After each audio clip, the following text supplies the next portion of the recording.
I feel alright. I feel alright tonight.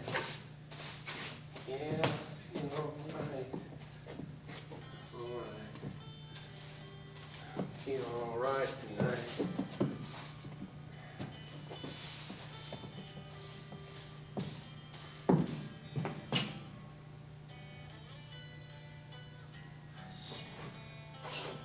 Oh, Jesus, man, why don't you play me something depressing, huh?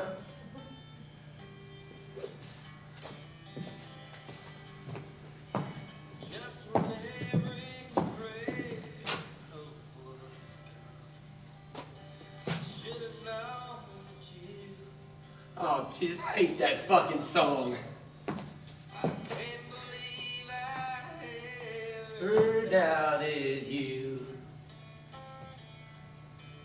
my old friend, the blues. Shit. Another lonely night. Upon you my gold watch and chain, love. Upon you my gold wedding ring. Upon you this heart in my bosom. Only say that you love me again. Oh, the white rose. Oh, I play this radio here so that I don't have to hear those voices anymore. You see, as far as I'm concerned, Ellen and Jim could have been fucking twins. They were mean tempers right inside of good people, if you know what I mean. At least that's true of Ellen. No, Jim, he could speak for himself, but my, how Ellen could just break my balls. Some of the things she used to say to me, like, why don't you take a flying fuck to Pissville, Oklahoma, and there God will sit on his black behind and pay you for listening to your country western albums the whole day long. You might as well forget about the goddamn cracked ceiling that leaks plaster into everything I cook. If you like little white chips into your snap beans, that's fine with me. Because I'll go out there to our garden and I will collect ticks all over my legs just so we can all get lead poisoning like those people in Cleveland. Well, she tended to become inaccurate when she got excited. Can't get lead poison from plaster. I told her as much. You can only get it from paint. And it's got to be oil-based paint at that. But then again, I had been kind of painting over that crack in our ceiling there when it was smaller instead of actually fixing it. But hell, that was months before. You know, maybe she remembered that.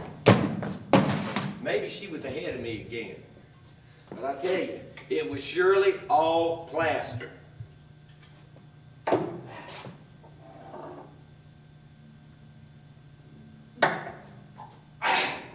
And she would say,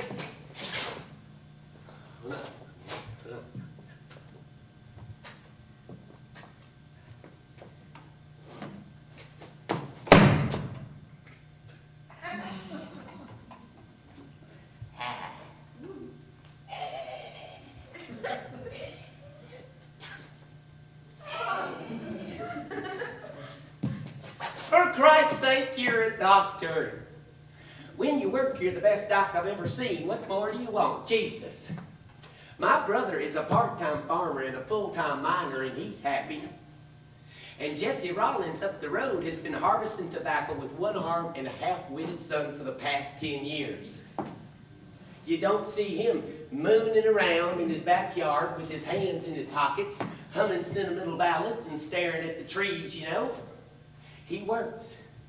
They work. Everyone works except for bums and debutantes. That's what can put the frame around life in the family. That's what can heal that empty part you keep moaning about. Right there, if you can just get to it. Well, she was inaccurate again. You see, old Jesse couldn't very well put his hands in his pockets, having only one. And when you got only one hand, you don't want that hand stuck away nowhere. You want it right up there, you can use it. People see how handy it is. Oh, hell, she's right, though she is. They work, they fight a fight. But against the odds, I mean, it is difficult for old Jesse getting his crock bin. What with that son of his just kind of drooling and forgetting what he's doing half the time. And then there's Bill Tarfell. He's another guy. He's got this nice piece of land that sits right outside of town. It's not too far. Down in the Valley Wide. When just 4 years ago, when everyone else was turning in bumpers of tobacco, his never growed for nothing. It dried up. He figured too much drainage, or maybe an outcrop of lime underneath his land. So he figured he'd try grazing. But don't you know, half his herd died in a freak fever that ran through the county. So he went into town using God. I say God knows what that's collateral, and he put himself up 8 chicken shacks. Brought himself in a truckload of birds, and 1 year later, I say just 1 year later, he put up 5 more shacks. Why did he do it? Why? It just seems to me that his land was meant for a pecking and a scratching. Old Bill's doing just fine right now, sure is. Except, of course, his wife ran off and left him for this revivalist from Hurtville. That's just it, though. You see, Bill has always had bad luck. He probably always will. For me, my life was always planned out smooth for me for as long as I can remember. Hell, all I had to do was keep walking, son. Stay married, have kids, get wealthy, start to twitch, and then get palsy as the walls came closing in on you. So I stopped that life. I got off that road and I headed out on my own. And I don't care whether I was right or not, or what the results were. Because for at least once, I felt myself moving under my own steam, you see, and I felt the pressure of one life just kind of pushing against another, just whew. Oh, hell, I don't know. Maybe I always wanted to feel indefinite, unforgiving, and male. You know, I don't even know if I had married Ellen or not just to leave her, but I did leave her, though. Yes, I did. And I did head out west. Do you know that there's something stark and solid about the West in its cleanliness? There is something in day-to-day living elsewhere that does not exist in a Colorado, Utah, or New Mexico.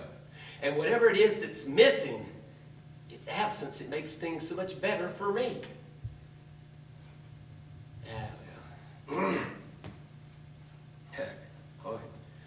Between songs and in the afternoons, always right after this Ovaltine commercial, this old guy used to come on the radio with guitars and a cattle roundup in the background saying, "Now look here, ladies and gentlemen, Tex Ritter is the best Western singer country Western music has ever known.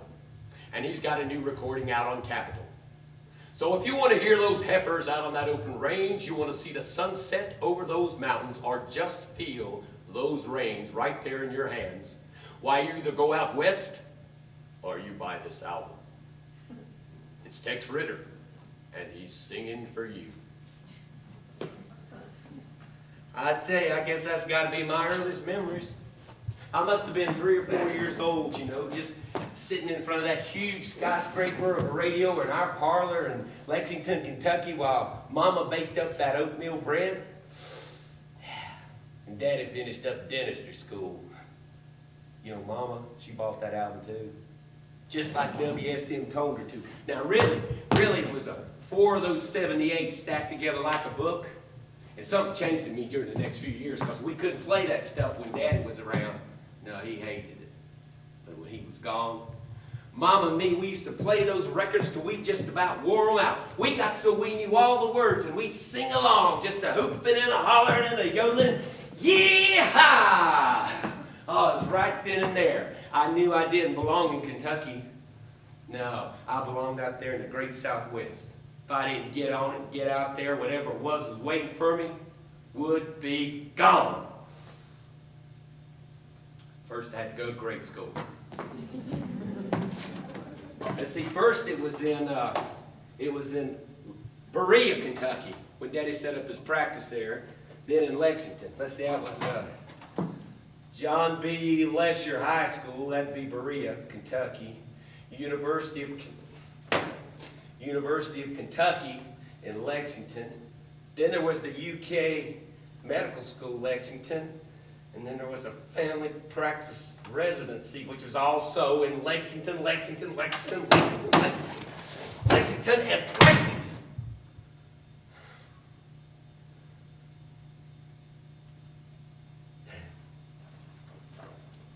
Yeah, sorry.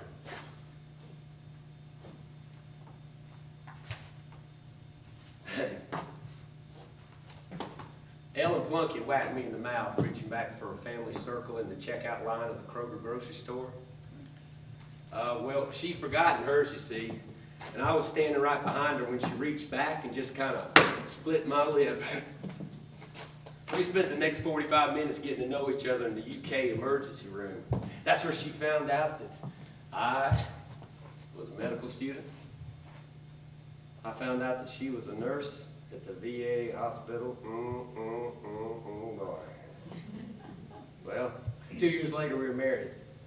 2 years after that, we moved to Boonesboro, and I joined the practice of this old doctor by the name of Wilford Simpson. He was real class, kind of sedate, and just as honest as the day is long, son. And I really liked his work, so we settled there in Boonesboro. And I started to take in patients one day, and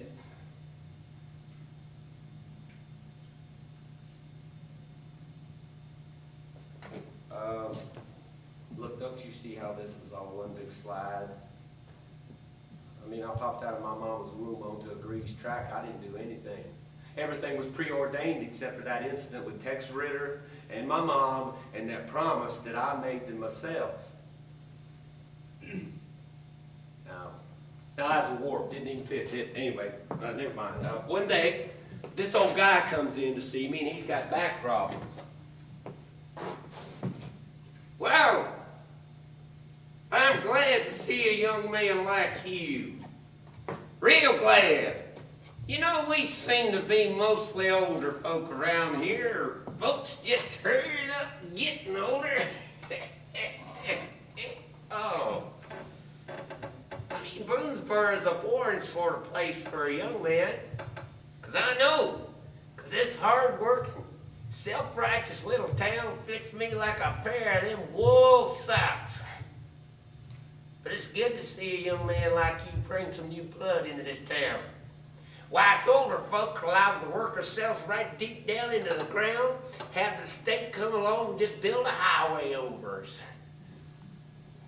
But I admire a young man like you, son. Solid and steady. I'll bet you're married. Y'all got a garden, and your wife does canning, am I right? Shoot, I knew it. I knew it, son. You know I knew it, 'cause I was married once. I was, and I loved her hard. There ain't nobody to this very day that could just look me right in the eye the way she did. Oh, there was something deep inside of her, I don't know. But I remember that one morning she started to just slapping the shit out of me while I was still asleep. You know, I'll bet she stared at me a long time before she did that. Before I was completely awake, she grabbed her bag, she jumped in her car and was gone. Probably went back home. Probably started teaching again. Maybe found herself a young fellow like you. Yeah, right. You know, if I wasn't so damn curious about the obvious, I'd be a hell of a lot better off. I mean, a mountain is a mountain. A town, well, it's a town, and my seeing that, it ain't gonna change it one whit. But I had some times along the way, though, I did. And I met me some downright fascinating old farts. But I had to pay a price at it, though. Oh, yeah, I paid a price. Well, look here, son. I'm pretty much an old fart myself right now, and I don't see how I'm so damn fascinating. So let me ask you a question here. How many kids you gonna have? Growing old, well, it's a lonely business. Oh, being young is all you got. So you might as well have it running around your feet, looking up at you, calling you daddy, so you can learn to appreciate it. So let me know, how many? Look, I don't know about that. You see, we hadn't really talked numbers yet, okay? Now listen to me. You've got you some back spasms in the lower left section of your back. This is going to hurt you for probably, I'd say, a month. So what I'll do is I'll prescribe some muscle relaxants for you. Don't you drive while you're taking these, and I want you to get plenty of bed rest for the next, I don't know, 2 weeks. Do you know something? I felt like I was turning gray already, and I was beginning to need spectacles. Hey, let me ask you something. What would you think about a fella that kind of chucked all this? Well, all this being a doctor, and just headed out west there to become a rodeo cowboy. Tell me, what would you think about that?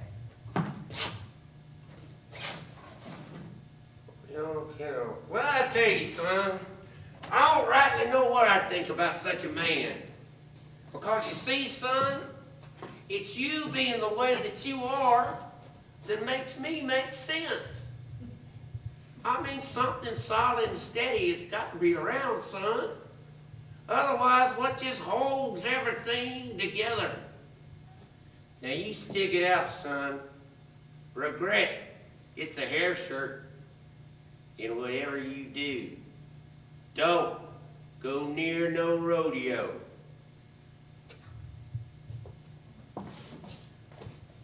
Well, it's Colorado calling after me. Colorado calling in the land of the free. Colorado cowboy, walk right through that door. Colorado cowboy, get that broom and sweep that floor. Well, it's Colorado calling after me. Colorado calling in the land of the free. You know, I was a handyman for a fella by the name of Herb Dawson on the Cherokee Dude Ranch 7 miles north of Livermore in the Colorado Rockies, only 1 week after I left Kentucky. I owe that to Jim. I do. You know, I owe a whole hell of a lot to Jim, too. I just don't think I could ever pay him back. When I first met him, it was Jim and it was Pat. Well, they were the wranglers on this place, and, well, being a wrangler meant you took the dudes out on the trail rides twice a day. You danced with the ladies on square dance nights, took care of the horses and stables, and since I was this drifter from down south with an honest face, as Jim put it, we got along pretty good. I actually felt young around these guys.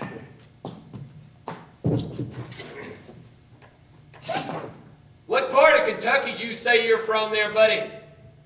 You've been out jobbing all your life?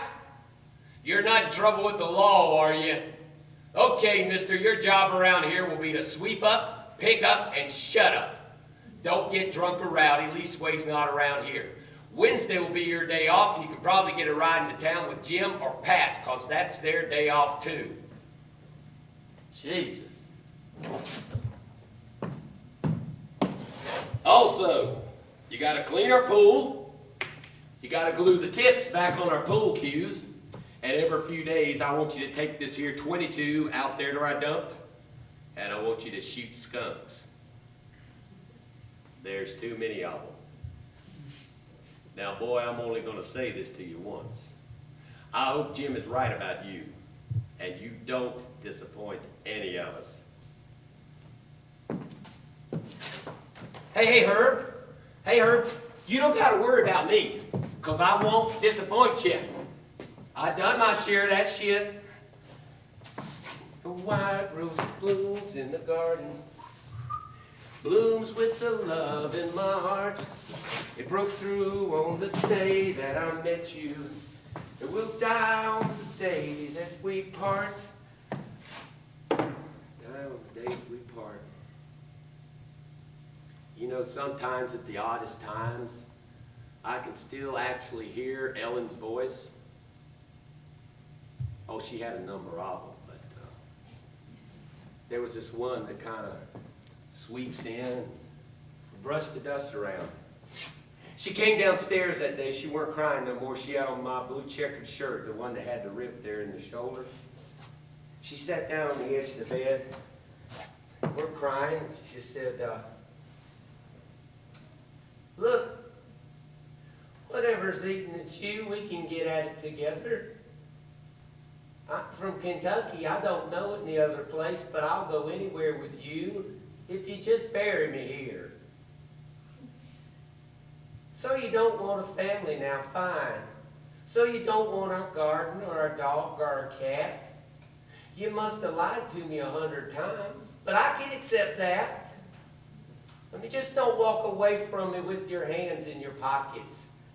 Put your arms around me. Touch me here and feel this, because this belongs to you. You're no longer a kid. Don't you see you're no longer one person? Don't desert me. I'm too good for you to just throw away. Yeah, Ellen, I know that. I know all that, but I just can't stretch that far right now. I mean, all you want me to do is to start coming home and putting slippers on or something, but I just can't do that. I tell you one thing I can do, though. I can stop loving you, and I can leave. And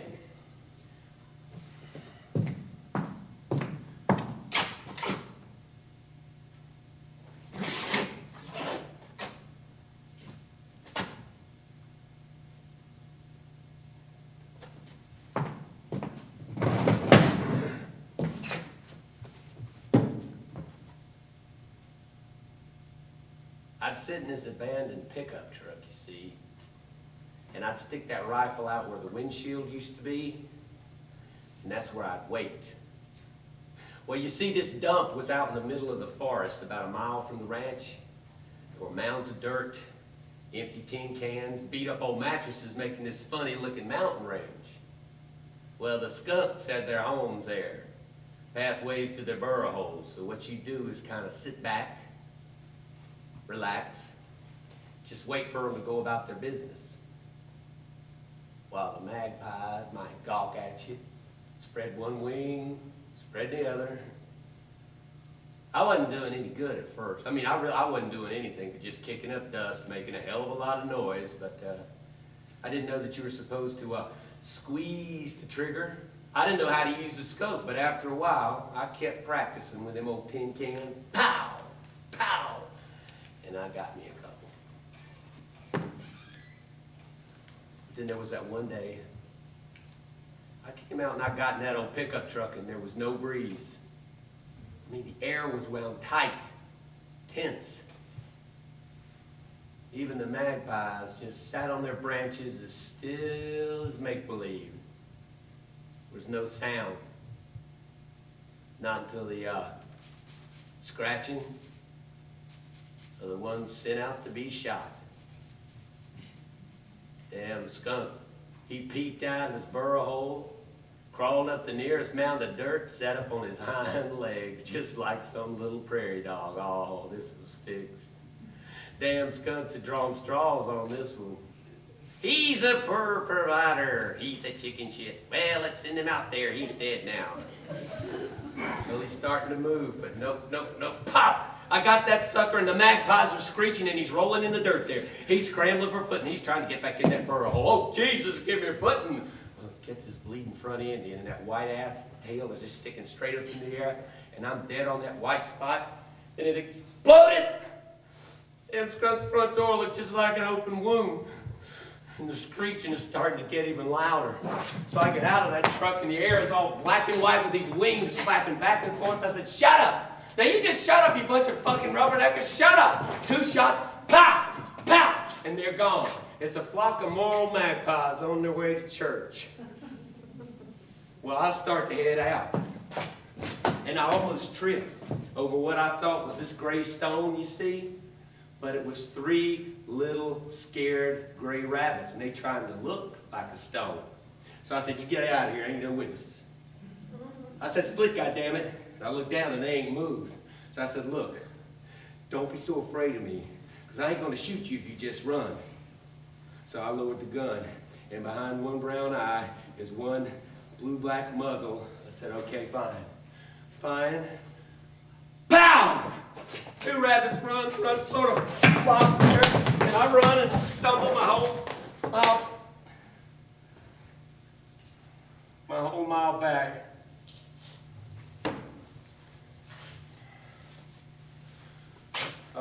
Look here. If there's one reason at all, I hope you'll consider that enclosure is desirable when you think about what's out there. Because I don't know what happened. I don't know. I had one round left. I saw 3 little scared rabbits, and there was just a pow. I don't know.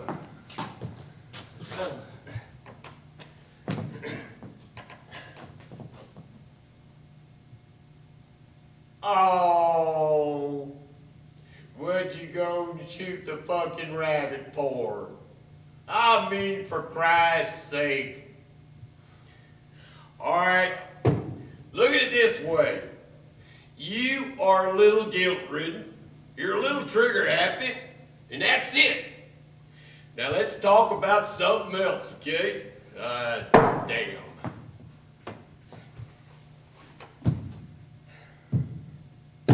Look here. When I was 14 years old, I saw my first deer.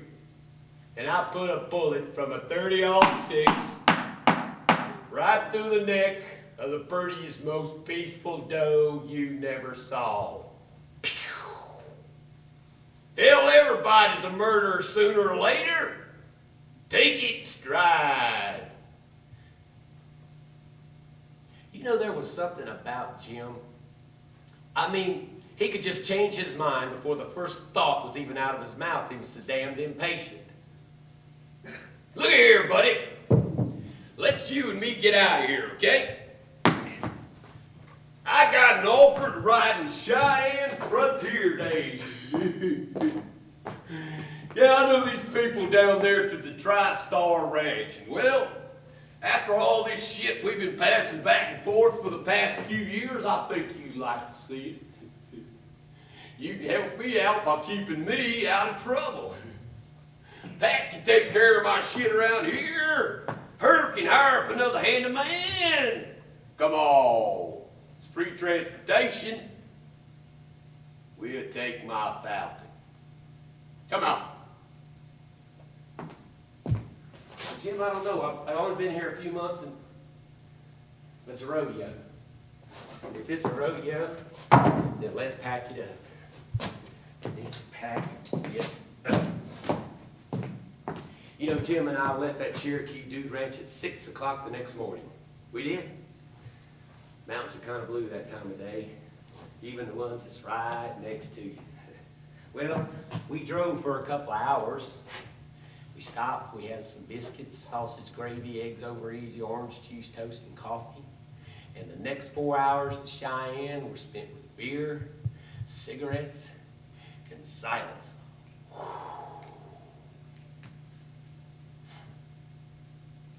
Oh, the first time I ever met Jim was at breakfast. It was. We got kind of talkative after I passed him some cream. That was at a truck stop in Greeley, Colorado. First place I got off that bus from Kentucky. But now Cheyenne's something else. Maybe I ought to tell you a little something about Cheyenne. Cheyenne, fucking Ann. Cheyenne, really go nuts, man. I mean, Frontier Days is the central fucking center of the West, man. Fucking cowboys everywhere you look. Mama would have loved to have seen that. Every son of a bitch you run into is either a wrangler or a rider or a bleeder or a stinker or a killer. The bars are hyped up Dodge City, filled with high speed, high tech, foul-spirited bar fights. Well, now, Jim, he used to bulldog in all these rodeos. I don't know how you judge these things, but he must have been really good, because he always made money. And then every night, he'd take me out drinking. Go on, buddy. Two.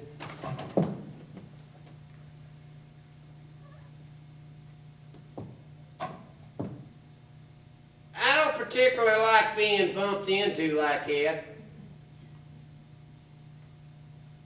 don't you say you're sorry? Well, now, I don't believe I heard anything. Why don't you go on and apologize to me, you pushy little prick, you? All I said to this guy that was standing right behind me was, hey, you want to stop it, all right?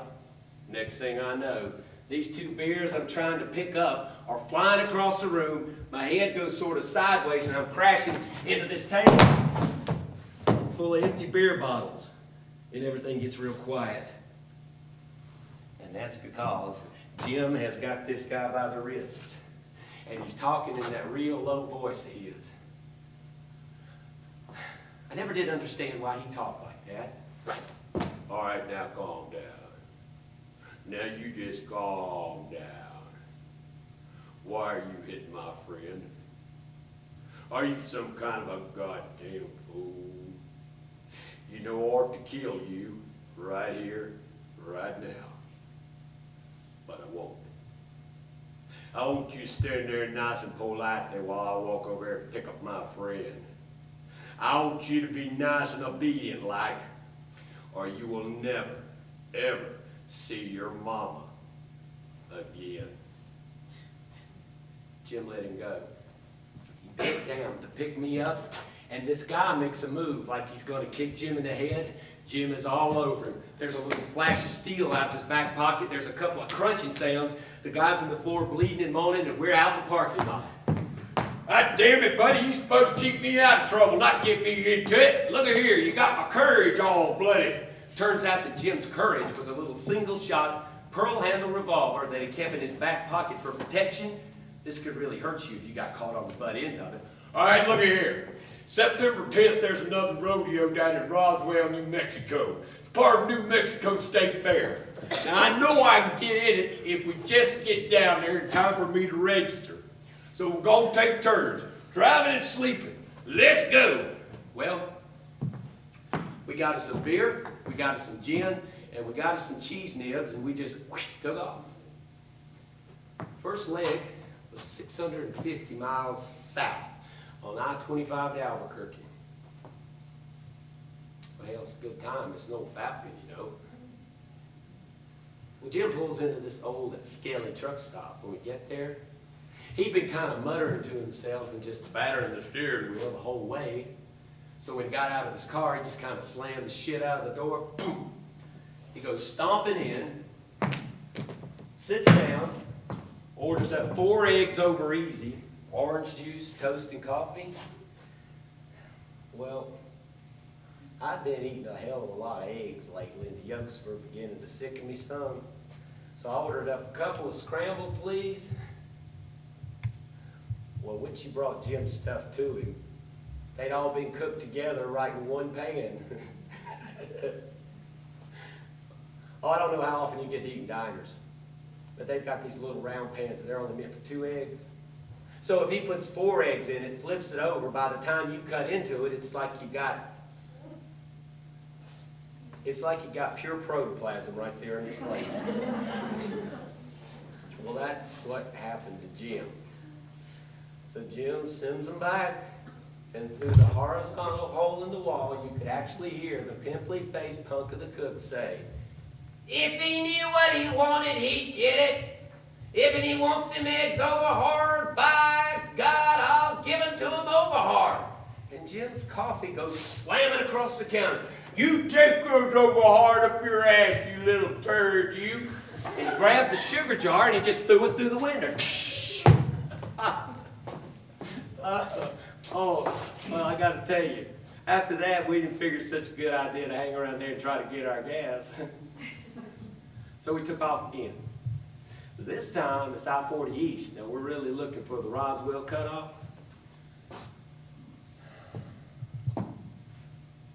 We don't get but 15 minutes down the highway till there's the twirling of these blue lights behind us. We got to pull over.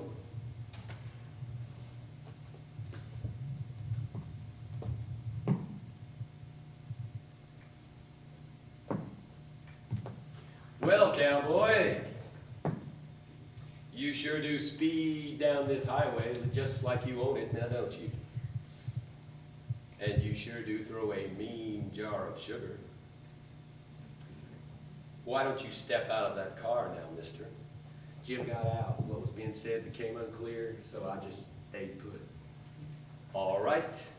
Hands up against the car. You know, you sure are a dumb cowboy. Because I was having a Danish right down the counter when you pulled your little stunt. What do we have here? Is this a little weapon? A little concealed weapon at that. I think you need to come to my car now, mister, Jim said. You ain't got to jerk me.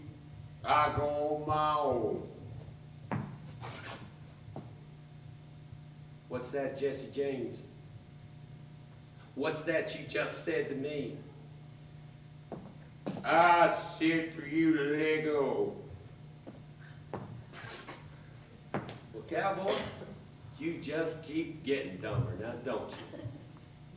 Wham! The cop throws Jim up against the car. Wham! The cop's got Jim by the head. Now, have you ever done something? I mean, have you ever done something so fast that it was actually over before you even knew it started? Well, I had this tire iron out from under the front seat, and I got out on the hood of the car. Well, I got up there by the help of the outside rear view mirror, and the cop sees me coming. He's starting to pull his gun. Well, Jim kind of lunges to the left, and that spins the back of that cop's head around towards me. And then my arm, it just came around, and there was a cracking sound like you have never, ever heard in your life. And even if you are a doctor, and even as my momentum carried me to the ground, and I just kind of rolled on the highway, oh, I got to tell you, I knew I had knocked that guy over the fence.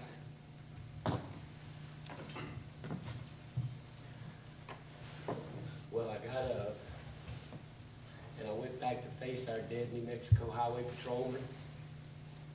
Jim seemed kind of lost sitting there with that messy dead man across his lap, so I pulled that cop off of him. Now, I had been around a lot of dead people in my time, but it had always been under such clean conditions. I mean, this guy here had exploded.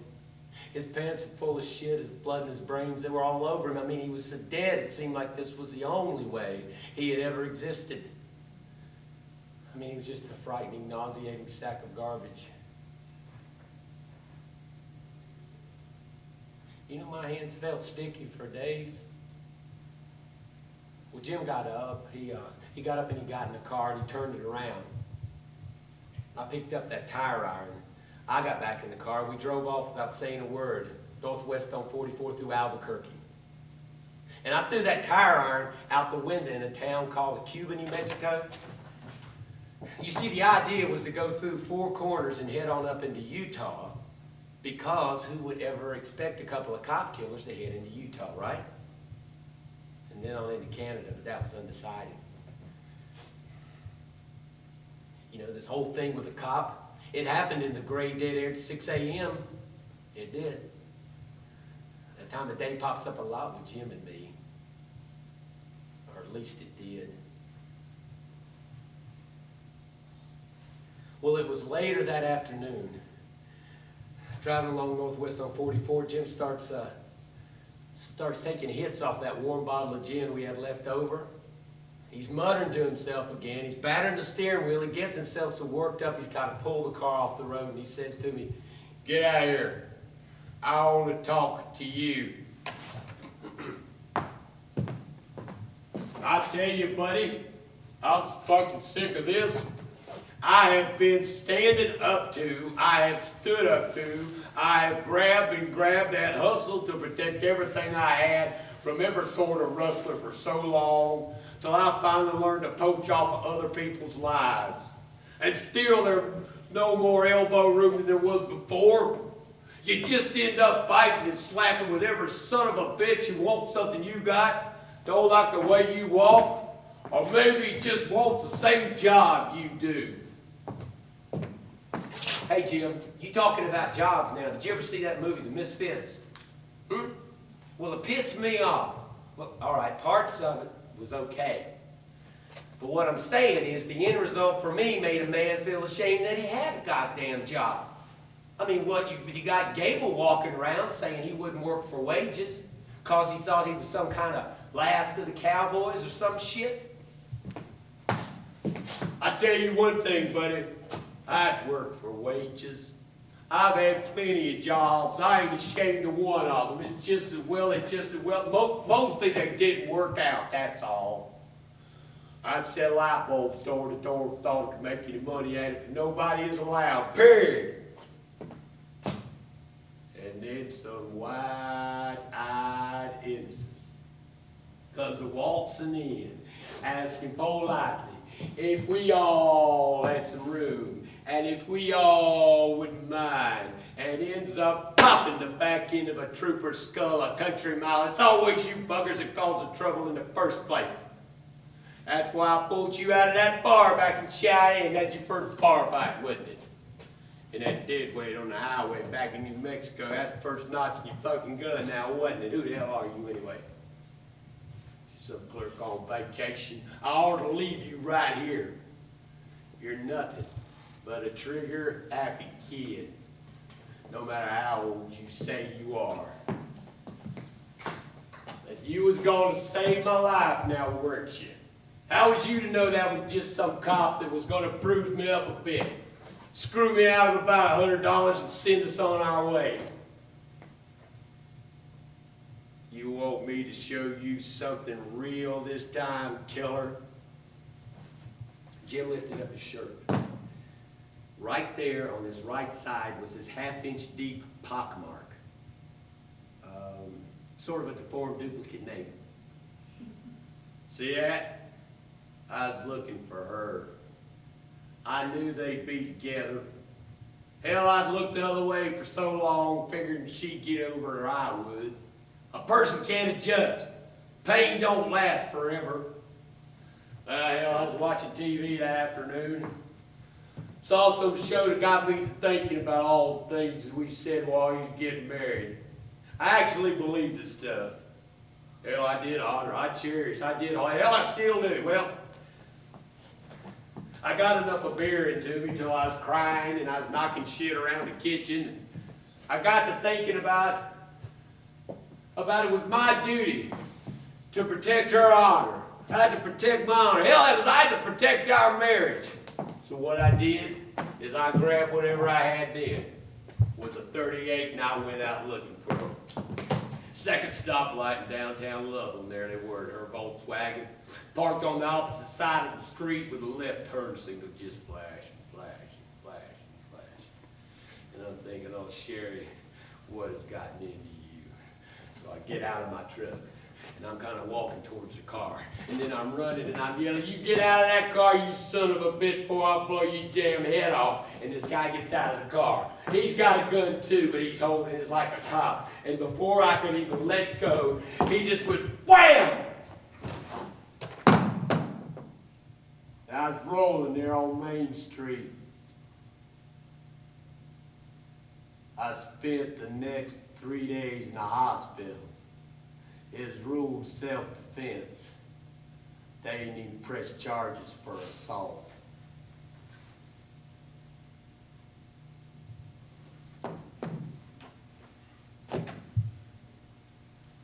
We spent the night in Montezuma Creek, Utah, at the Navajo Motel. Jim said he'd been doing some thinking during the night and he figured we should sell the car once we got to Canada and split up there. But first, there was the Dinosaur Roundup Rodeo in Vernal, Utah, which he figured he could make probably $200 that would stake him some. He'd give me 50 of that when we got to Canada. So we headed out for Vernal, Utah. Utah. You know, Utah, it's like one big Grand Canyon in the south there. You got your huge bluffs, you got your wind-carved rocks. Well, we wound through Moab, Crescent Junction, Green River. We took a ride at Helper, Utah. And after about, I'd say, a half-day's drive of going up and down all these little back roads, we come to this town called Gusher, Utah, which is 23 miles to the south of Vernal. And Jim's Falcon just kind of boom, boom, boom, runs out of gas. Well, there's no gas to be had in Gusher, Utah on a Sunday afternoon. Some local guy comes along and said, yeah, he can get us up there to Vernal and back for only $20. Jim said, you can screw that $20 because we're going to hitch. Fine. So we're walking along the highway, heading out of town. We're not saying a whole hell of a lot. We're just staring at those snow-capped mountains, taking in that clean, fresh mountain air. Turning around every time we hear a car pass.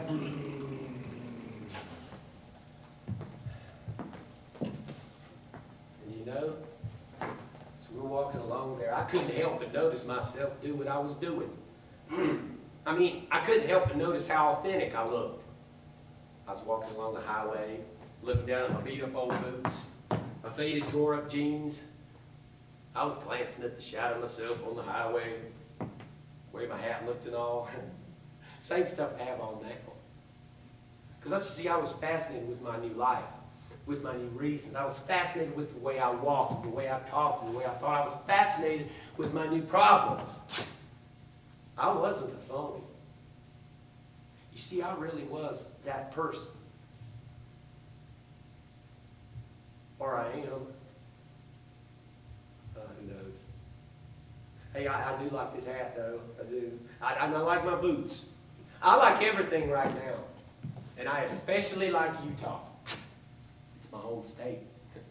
It is now. I should get interested in politics. I should find out if the governor's a Democrat or Republican. I should find out who controls the state legislature, learn the earthly mores of this great southwestern state, vote responsibly. You know, I could even become a Mormon. I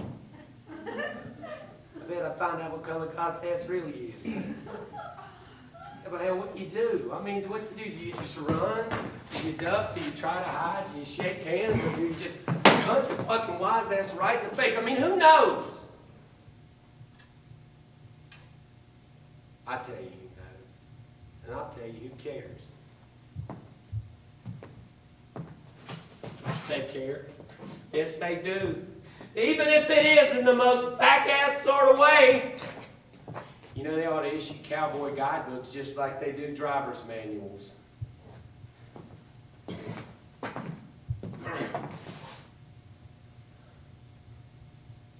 The white Buick comes pulling around in front of us at about 6 p.m. Now that's 12 hours the opposite of our favorite time. And 3 drunk cowboys come crawling out. There's one of them. He starts pissing on the highway right beside of the car. The other 2 are like staggering towards us. They're carrying these cans of beer. Then they're slapping each other on the back, and we're hearing a lot of this. Where are y'all going? Where are you from? Have some beers. And do you know, once we get up to their car, it turns out that Jim knows that guy that's taking the piss. Hell, I don't know. They'd fix the fence for somebody or something. Oh, that's going to be enough. They were going to take us up to Vernal, get us our gas, bring us right back to our car. Shit, yeah, we'll do it. Anything to help out an old working buddy. Well, fine. So, I'm supposed to sit here in the front seat between these 2 guys and Frank, while Jim and the guy that was taking the piss are in the back seat with a big cooler of beer. Well, I'm confused. So I asked one of the guys I'm sitting with if he's Frank, and there's this haw, haw, haw, and the pissing guy's whispering something to Jim. Jim's laughing, yeah, I know. And then the guy on my right, who smells pretty damn bad, pushes this folded up newspaper across the dashboard, and this little brown head just peeked out. It is a fat brown rattlesnake. His tongue flicked out like a lighter, just like you see in the movies. I stared at that snake, I turned to stone, and I broke out into a sweat. This is just like you see in the movies. Well, you want to know what a cowboy thinks is funny? This is it. Well, old Bad Smell starts to squeeze in the back of my neck, telling me how tame that snake he is, how we caught him in the desert by feeding him peanut butter, pushing my face towards it, saying how the dashboard is his home, how he keeps our tape deck from getting robbed, how I should get to know him, how I should become close friends, how I should say hello to Frank. And there's this, yeah, get to know him, become close friends, say hello to Frank.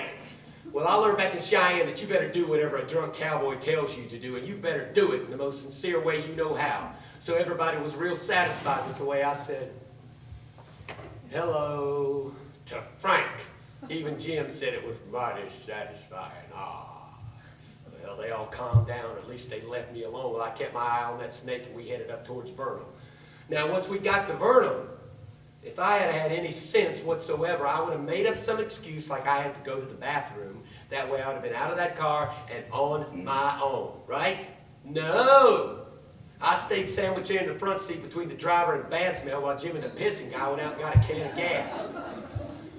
Now on the way back, well, the driver, he feels he's got to start talking to me. He says how if a fellow in this part of the country's got to be real strong and learn to appreciate his friends. Didn't I think so? Well, I said I didn't know.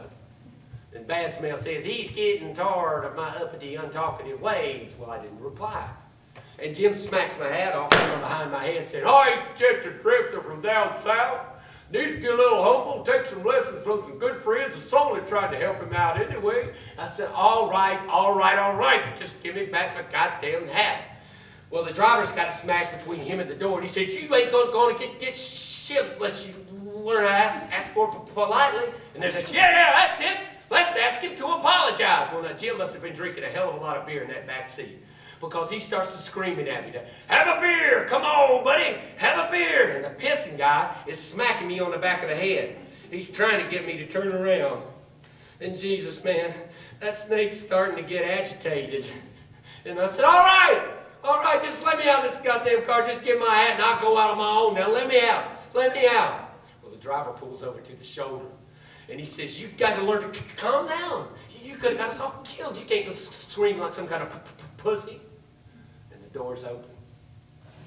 And Bad Smell's got me by the arm, saying he's got something in the trunk he wants me to say. There's something back here that just might do me some good. Well, we get back there. The trunk is open, and there's a little half-size styrofoam cooler. Now, Big Frankie in the front seat there, he's a real nice guy, 'cause he's old. Now, if any bit you, you got you about an hour to get to the hospital before you died. But on the other hand, and he flipped the top off of that cooler, and there's a little black snake. And he's a whirling around like a blender in there. I mean, he's a hissing and he's just a rattling like sure death. Now, on the other hand, if in little Frankie chair bit you, you got you about 5 minutes to fail it, you're dead in 10. Young'uns is far more deadly. And he grabbed my hand, and he starts pushing it towards that cooler, telling me how he wanted me to apologize to everybody, including Big and Little Frankie. Promise to get off my high horse and stop being so damn uppity. Well, I looked over at Jim, and Jim said, you do it. Well, Jesus, man, I can't. So somehow with my free hand, I grabbed that cooler and I throwed it right in old Bad Smell's face, and he started screaming, there's a snake and he's out on somebody, I don't know. And the driver's there, he hits me, I hit him, and I get my hat back. And everything gets real quiet. And that's because Jim has got me by the wrist. He's talking in that low voice. He's telling me to calm down. All right, now you just calm down. Well, I don't know if you ever had your wrist held up in front of your face like that or not, but it's pretty damn near impossible for you to calm down. And that's when he called me trigger happy again. And it's all, yeah, well, fuck you. And I kick and I kick and I kick and I'm free. And then I see Jim's face all screwed up, and he's got that girl hand behind me, and there's just a crunch, crunch, crunch, crunch. I said, Jesus, man, I'm not the one that stole your wife.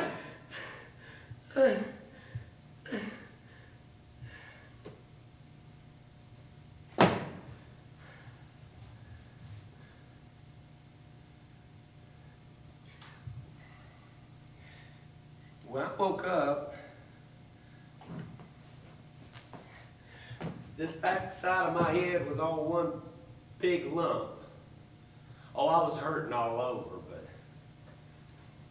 but a sheriff said local boys had helped this cowboy to subdue me after I had forced him at gunpoint up north trying to get to Canada. Said there was this little single shot pearl handle as evidence. It seemed the cowboy said I had bragged about how I had killed a New Mexico highway patrolman after he stopped me from hitching. Hitching's illegal in New Mexico. Seemed the cowboy said I had used a tire iron that I always carried in a satchel of mine for self-defense. And the cowboy said I was drunk when I told him all this. Well, don't you know the sheriff didn't seem to flinch at the total implausibility of this story, seeing as how that cowboy had already just left town before he had a chance to talk to him? Oh, but he figured they'd better check down there in Cuba, New Mexico for that tire iron, which I had kind of throwed out the window without even bothering to wipe it off. As he was told, secondhand, of course. Well, you know they found that tire iron? Yeah, they did, but they won't never find Jim, though. Because I told them, I said, that's just the way it happened. Don't even bother looking for him, because you got me dead to rights, and who gives a shit anyway? I tell you, I'm losing any connection to the past I might have had.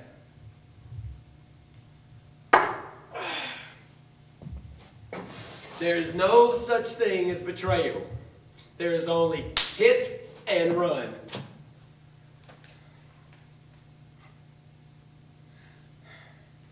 Sometimes you'll see your patient, son. That's old Doc Simpson talking right there. He's probably out mowing his lawn or taking somebody's pulse right now. He used to say, sometimes you'll see that patient, son. All he's got left is his disease.